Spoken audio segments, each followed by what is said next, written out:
টিএমসির যারা চাঁটা মাল, আমি তাদেরকে বলছি, যারা টিএমসির চাঁটছো বা টিএমসির যারা সাপোর্ট করছো, আমি সেই পাবলিক বা সেই নেতা সেই পার্টিদেরকে বলছি বা সেই মেম্বারদেরকে বলছি, কথাটা মাথায় রেখে নিও। একটা কথা বলছি, তোমাদের লজ্জা করে না যে টিএমসিকে সাপোর্ট করছো? লজ্জা করে না তোমাদের? কেন কথাটা বলছি শোনো। আজকে তোমাদের নিজের ছেলে মেয়েরা বাইরে কাজ করছে, সেই ব্যাঙ্গালোর হতে পারে, গুজরাট হতে পারে, ইউপি হতে পারে, এসব জায়গাতে, বা দিল্লি হতে পারে, এসব জায়গাতে কাজ করছে। এসব জায়গাতে কোন সরকার আছে? বিজেপি সরকার আছে। আর তোমরা তাকে খিস্তি মারছো, তাকে উল্টাপাল্টা কথা বলছো। তোমাদের লজ্জা করে না? হয়তো তোমাদের বাড়ির ছেলে মেয়েরা এই গুজরাট হতে পারে, বম্বে হতে পারে, দিল্লি হতে পারে, বা ইউপি হতে পারে, এইসব জায়গাতে তোমাদের ছেলে মেয়েরা কাজ করছে ওই বিজেপি সরকার এলাকারে। কেন পাঠিয়েছো? যদি তোমাদের এখানে দিদি ভালো, যদি তোমাদের এখানে টিএমসি সরকার ভালো, কেন পাঠিয়েছো? আমিও একদিন ছিলাম ওইসব জায়গাতে। যদি তোমাদের পার্টি ভালো, তোমাদের টিএমসি দিদি ভালো, তাহলে তোমাদের দিদিকে বলো যে আমাদের ছেলে মেয়েকে ওখান থেকে নিয়ে আসো, এখানে 20-25 হাজার টাকার কাজ দাও। গভর্নমেন্টে নয়, প্রাইভেটে দাও। তারা তো প্রাইভেটে কাজ করছে, সে হোটেল লাইন হতে পারে, বা সে তোমার যে কোনো পাইপ লাইন হতে পারে, বা সে ওয়ারিং লাইন হতে পারে, যে কোনো লাইনে কাজ করছে। তো তাকে বলো দিদি গেছে যে আমাদের এখানে ছেলে মেয়েদের 25 হাজার টাকা ইনকাম করার কাজ এখানে দাও। সে কোশ্চেন করো আগে। লজ্জা করো না তারপর সাপোর্ট করছো? তুমি একটা নিজে কোশ্চেন করো যে তোমাদের এই পূর্ব মেদিনীপুরে বসবাস যেখানে করছো, তোমাদের বাড়ির পাশে, ধরো তোমাদের বাড়ির ছেলেকে পাঠিয়েছো বাইরে, 2টো ছেলেকে কি 3টে ছেলেকে পাঠিয়েছো বাইরে কাজ করে, তোমাদের ইনকাম করছে। সেই ইনকাম করে দেওয়ার পর তোমরা খাচ্ছ কি? তোমাদের ঘর সংসার চলছে। আর তারপর তোমরা সেই বিজেপি সরকারের এলাকারে তোমার ছেলে পয়সা কামাচ্ছে, আর এখানে তোমরা সেই পয়সা কোন পার্টি এলাকায় খরচা করছো? না টিএমসি সরকারে। তারপর তোমরা সেই বিজেপি পার্টিকে খিস্তি মারছো, কিন্তু দেখতে গেলে তোমার ছেলে কিন্তু সেই বিজেপি পার্টির এলাকায় কিন্তু পয়সা কামাচ্ছে। সেই তোমার টিএমসি সরকারকে কোশ্চেন করো যে আজকে আমাদের ছেলে মেয়েরা কি পূর্ব মেদিনীপুর, যে তোমরা যে গ্রামে বসবাস করো, সেই গ্রামে তোমাদের নিজের বাড়ির 2-3টে ছেলেকে বাইরে পাঠিয়েছো কাজ করার জন্য। কই সেই ব্যাঙ্গালোর কি হায়দ্রাবাদ কি দিল্লি কি মুম্বাই, যে কোনো জায়গায় ওখানকার ছেলে মেয়ে কি তোমাদের আশেপাশে বাড়িতে এসে কাজ করছে তোমরা দেখতে পেয়েছো, শুনতে পেয়েছো? কেন নেই? এখন বলে সেটা শহর, এটা গ্রাম। ভাই সেটা একদিন গ্রাম ছিল, সেখানে সরকার ভালো বলে, সেখানে মানুষের বুদ্ধি ভালো বলে গভর্নমেন্টটাকে চেঞ্জ করে এখন সেটাকে ইকোনমি হাই করে সেই স্টেটটাকে তারা এখন সিটি বানিয়ে দিয়েছে। আর তোমরা এখনো পড়ে আছো ঝোপে। কেন বলো দেখি? সেটা তোমাদের নিজের দোষ। এই 1000 টাকা 1500 টাকা পেয়ে তোমরা জানছো, জানো না যে সরকার কতটা ফ্যাসিলিটি দেয় বাইরে সরকার? জানো কি? জানো না।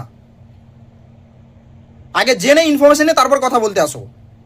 সামান্য বিজেপি সরকার এসছে, মাসি এককালীন মহিলাদেরকে 50,000 টাকা দিচ্ছে, আর এখানে তোমরা এককালীন মাসি 1,500 টাকা দিয়ে দিলে হয়ে গেল, বিশাল কিছু দিয়ে দিচ্ছে। কিন্তু দিলে যে আমার ছেলে লোকের কাছে ধার করে বাড়িতে প্রতিদিন মাংস ভাত খাওয়াচ্ছে, তার মানে ছেলেটা ভালো? আগে ছেলেটার উপর যাচাই করে দেখো যে ছেলেটা লোকের কাছে ধার করে এনে মাংস ভাত খাওয়াচ্ছে কিনা পরিবারের মধ্যে। আর যে ছেলেটা মাথার কাম পাই ফেলে তোমাদেরকে বাড়িতে আলু মোড়া ভাত দিচ্ছে, তার মানে সেটা শান্তির ভাত, বুঝলে?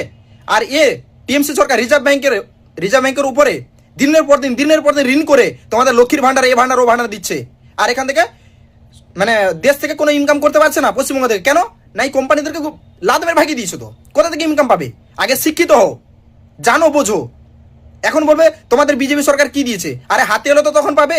ধরো এইটা ধরে নাও, এই যে মিষ্টির ঠোঙা, একজনের পাশে আছে, তার হিম্মত আছে এটা আসার জন্য, ধরে নাও এটা হচ্ছে রাজ্য সরকার। কিন্তু যখন অন্য পার্টি এর কাছে তখন পৌঁছাবে যখন তোমরা তাকে জিতাবে, দিলে এর ভেতর থেকে তোমাদের মিষ্টি বার করে তোমাদেরকে খেতে দিবে। কিন্তু সাপোজ তোমরা তাকে ভোট দিয়ে জিতাওনি, তো ওই মিষ্টি কিভাবে বের করবে?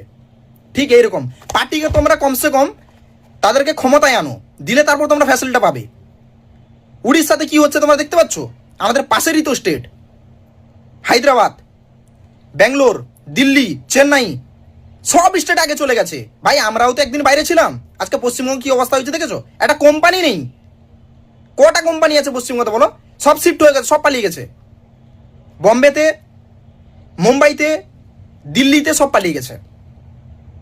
বুঝতে পেরে গেছো? এইভাবে আমাকেও ভাই মানে এতটা লাগে কি বলবো, যে কোন রাজ্যে আমরা বসবাস করছি। আর পশ্চিমবঙ্গটা খুবই একটা ডেভেলপ স্টেট।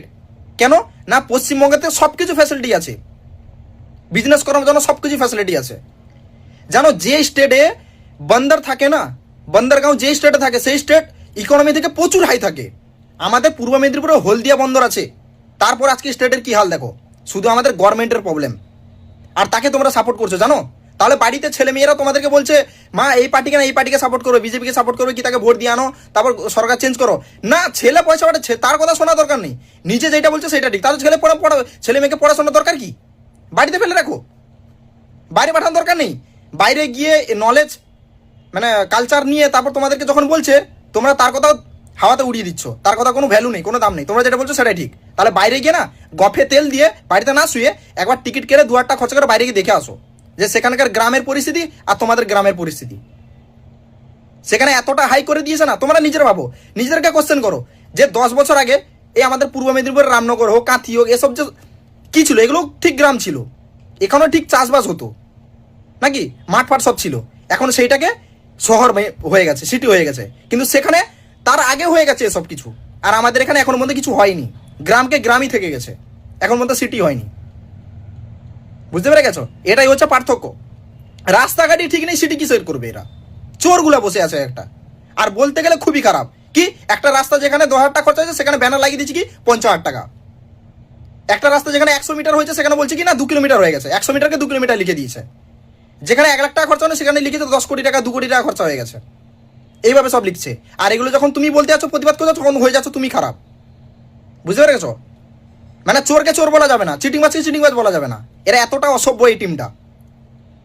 বুঝতে পেরেছো? এই টিএমসি টিমটা এতটা অসভ্য।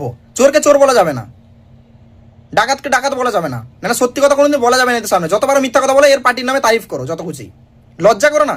এসব কোম্পানিগুলো শিফট হয়ে গেছে সালা অন্যান্য স্টেটে না, কোম্পানিদেরকে আনার জন্য, নিজের স্টেটে ইকোনমি বাড়ানোর জন্য, চাকরি দেওয়ার জন্য প্রাইভেট কোম্পানিদেরকে বসায় আরও হেল্প করে, আর আমাদের সাথে লাদ মেরে তাড়িয়ে দিয়েছে। সোশ্যাল মিডিয়াতে থাকো যে শুধু রিলসগুলো, সেই ড্যান্সের মেয়েদের সেই রিলসগুলো শুধু স্ট্রল করো, নি দেখো নি। আগে এসব ইনফরমেশন নাও যখন স্মার্টফোন আছে, তারপরে গিয়ে কথা বলতে আসবে। নিজের ছেলেমেয়েরা বাইরে কাজ করছে কেন? গরম নিয়ে কোশ্চেন করো। আমাদেরও ইচ্ছা করে যে ছেলে মেয়েদের দেখবো না, সেই বছরে একবার দেখবে, সারা জীবন বাইরে কাজ করবে ছেলেরা। এটাও তো একটা স্টেট, এখানেও তো মানুষরা বসবাস করছে, এখানেও ব্যাংক আছে, এখানেও সব কিছু আছে। বাইরের স্টেটও ব্যাঙ্গালোর হয়তো, এখানে সেখানেও সব কিছু আছে। সেখানে দাম জিনিসের মানে কারিগররা কাজ করলে, লেবার কাজ করলে দাম বেশি তাদের, এখানে কেন লেবারদের দাম কম কেন হবে? এখানে তো 20-25 হাজার টাকা পাওয়ার কথা, সেখানে 7,000 8,000 টাকা কেন? আমাদের সরকারের প্রবলেম, কোম্পানি নেই। এই জিনিসগুলো আগে বুঝো, তারপর গিয়ে ছাঁটতে আসবে।